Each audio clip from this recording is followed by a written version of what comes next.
বেগুনগুলো ভাজতে দিয়েছি। এরপর দেখতে থাকো বন্ধুরা। গুড আফটারনুন বন্ধুরা, মুকুল সিম্পল লাইফে। আর এই মুকুল আবার একটা নতুন ব্লগ নিয়ে চলে আসলাম। জয় মা সন্তোষী মা। আজকে সন্তোষী মায়ের পুজো আছে।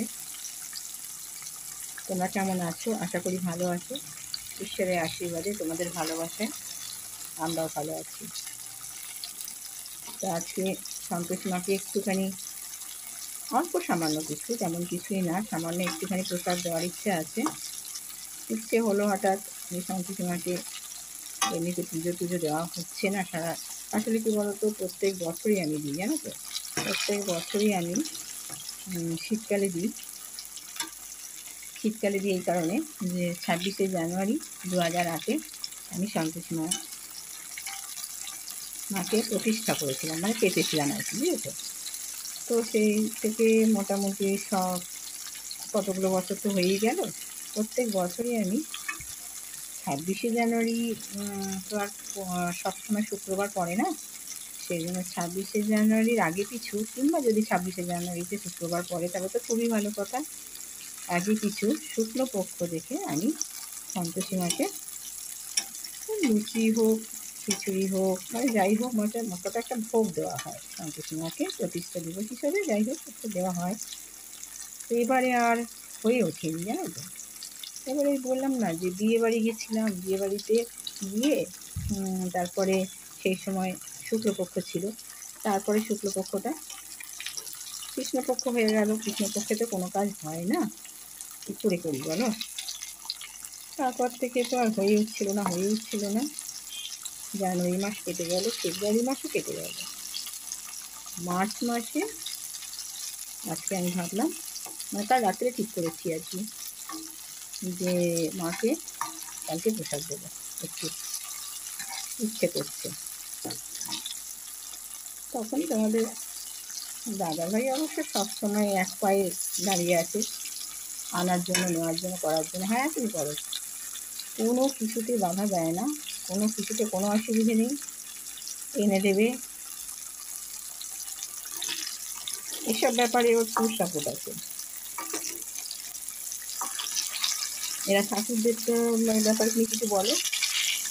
ঠাকুরদেরটা কেন, কেউ আসুক সবেতেই এগিয়ে যায়, মানে আনা নেওয়া করা, খেতে কিংবা খাওয়াতে, এইগুলো খুব ভালো আছে, জানো তো।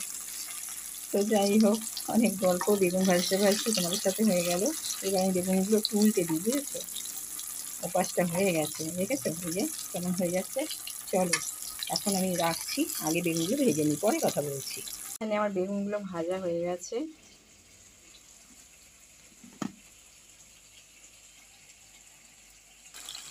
এখানে আমি করছি ফুলকপি তরকারি।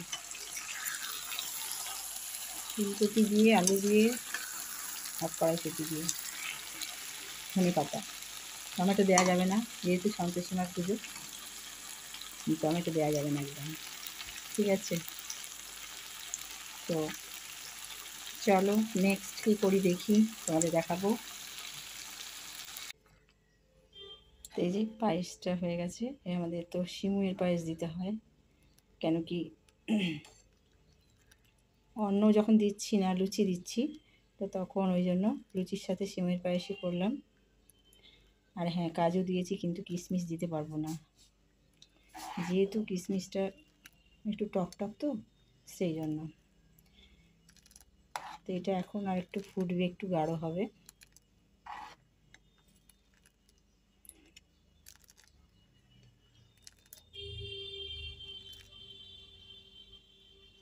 তো বেশ, ঠাকুরকে একটু করে দিতে, যে যা খুশি, মানে যেটাই পারি না কেন, অল্প সামান্য কিছু যদি ঠাকুরের জন্য করতে পারি তো ভালো লাগে, জানো তো, বেশ ভালো লাগে। মনে হয় আমরা তো এত কিছু খাই, ওনারা আর কী খায় বলো। আর ওনাদের দয়াতেই তো আমরা বেঁচে আছি, তাই না। সে যা কিছু সবই তো তাদেরই দয়াতে, কিন্তু তাদের কতটুকুই বা করতে পারি, তাদের পিছনের সময় দিতে পারি না, কিছুই করতে পারি না, তাই না। এটা অল্প আঁচেই করতে হবে, বাড়ানো যাবে না। বাড়ালে আবার দুধটা কেটে যাওয়ার চান্স আছে। তো চলো, এটা এখন মরবে, মানে দুধটা গাঢ় হবে আর কি। এটা হোক আস্তে আস্তে, একদম ডিমে আছে করছি।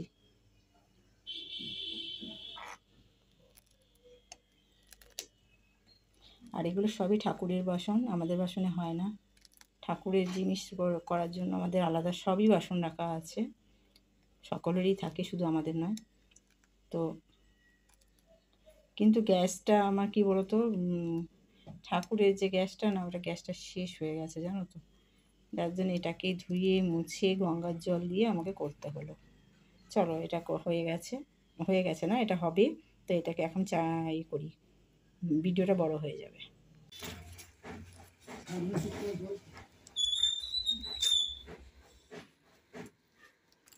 বন্ধুরা, আমাদের পুজো হয়ে গেছে, আমরা এবার প্রসাদ পাচ্ছি।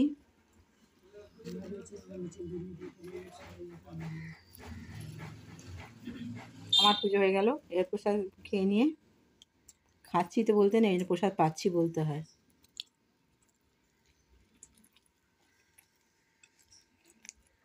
প্রসাদ পেয়ে তোমাদের সাথে পরে কথা বলছি।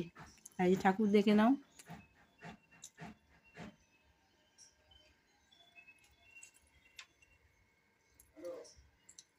পুজো হয়েছে। বন্ধুরা, অনেকক্ষণ বাদে তোমাদের সাথে কথা হচ্ছে। সেই দুপুরবেলা তোমাদের সাথে কথা হয়েছে, তারপরে আর কথাই হয়নি। তা এখন ভাবলাম একটু তোমাদের সাথে কথা বলে তারপরে আমি ব্লগটা শেষ করে নিই, ঠিক আছে?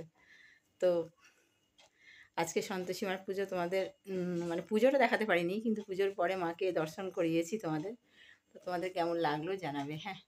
তো আজকে তোমাদের আগেই বললাম যে সন্তোষী মাকে একটুখানি, কাল রাত্রে ঠিক করলাম যে একটুখানি যদি সন্তোষী মাকে কিছু দেওয়া যায় তাহলে ভালো লাগবে।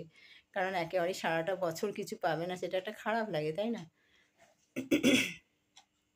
তো সেই জন্য হঠাৎ করে মানে করা, কিছুই করিনি যদিও, মানে অতি সামান্য বলা যায়। তো সেইটা করেও কিন্তু তৃপ্তি পেলাম বেশ। আর অনেকটা রাত্রি হয়ে গেছে, আমাদের খাওয়া দাওয়া হয়ে গেছে। হ্যাঁ, খাওয়া দাওয়া হয়ে গেছে, তারপর ব্রাশ করা হয়ে গেছে, আর তোমাদের দাদাভাই ব্রাশ করছে দূরে, ঠিক আছে? তো তারপরে আমি ভাবলাম যে একটুখানি তোমাদের সাথে কথাই বলে ব্লগটা শেষ করে দিই। তো আর খেয়েছি কি বলতো, আজকে তো কোনো একটা উপোস কাপাস করলে তো রুটি খেতে নেই, তাই না? আর আমি তো রুটি খেতেই ভালোবাসি, আমার একদম ওই লুচি পরোটা একদমই ভালো লাগে না। কিন্তু কিছু কিছু যে আছে, সময় আছে যেখানে লুচি পরোটা কিছু একটা খেতেই হয়, তাই না? তো যার জন্য আমাকে সকালবেলায় যেটা ঠাকুরকে দিয়েছিলাম, আর সেটাই আমি খেয়েছি। আর ব্যাপারটা হচ্ছে যে এই ঠাকুরের প্রসাদ কারুকে দেওয়া যায় না, জানো তো? সন্তোষী মার প্রসাদ কারুকে দেওয়া যায় না, সেই সন্তোষী মার যে ব্রত করবে সেই একমাত্র খেতে পারবে, ঠিক আছে? কারণ কি, আর তা নাহলে তুমি যেটা খেতে পারবে না, বেড়ে যাবে যেটা, সেটা তোমাকে পুকুর যার যেখানে যা থাকবে সেটা দিয়ে দিতে হয়, ফেলে দিতে হয়।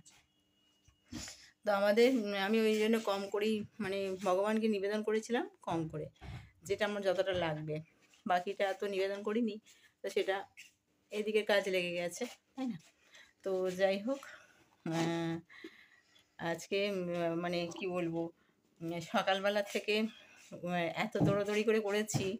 হ্যাঁ, প্রথমে কী হয়তো কিছুই না, কিন্তু তবুও এখন যেন মনে হয় কি বলতো, যে কী করে করব। হ্যাঁ, এক সময় অনেক কিছু করা হয়েছে, কিন্তু এখন আর সেসব করতেও পারি না এতটা। আগে লক্ষ্মী পুজো মানে ঘরে ঘটা করে লক্ষ্মী পুজো হতো, কত কি সবাই আসতো টাসতো, অনেক মানে অনেক তখন ঘটা করেই হতো সব কিছু। আর এখন তো কোনোটাই ঘটা করে কিছু হয় না, সবই হয় মোটামুটি নমো করেই হয়, জানো তো? আগে আমি সন্তোষী মায়ের পুজোটা খুব ঘটা না হোক তবুও 30-35 জন খেত, সরি 30-35 জন খেত। কিন্তু এই কয়েক বছর আবার করতেও পারছি না আমি, ওই করছি যেমন করলাম এরকমই করছি এখন, 2-4 মানে কয়েক বছর 2-3-4 বছর এরকমই করছি আর কি। তো যাই হোক, যখন যেমন তখন তেমন, তাই না? এখন আর হয়তো অতটা ঘটা করে করতে পারছি না, ঠিক আছে, কোনো ব্যাপার না, একসময় তো করেছি। তো যাই হোক, তোমাদের কেমন লাগলো আজকে ব্লগটা বলো, জানাবে কমেন্টের মাধ্যমে। যদি ভালো লেগে থাকে তাহলে লাইক শেয়ার কমেন্ট করো, ঠিক আছে? আর নতুন বন্ধুদের বলছি, তোমরা যদি আমার পরিবারে না এসে থাকো, পরিবারে আসার জন্য আমন্ত্রণ রইল। আর পুরনো বন্ধুদের তো অসংখ্য ভালোবাসা আমার পাশে থাকার জন্য, সাথে থাকার জন্য। চলো, কালকে আমার একটা নতুন ব্লগে তোমাদের সাথে দেখা হচ্ছে। আজকের মতো টাটা, গুড নাইট।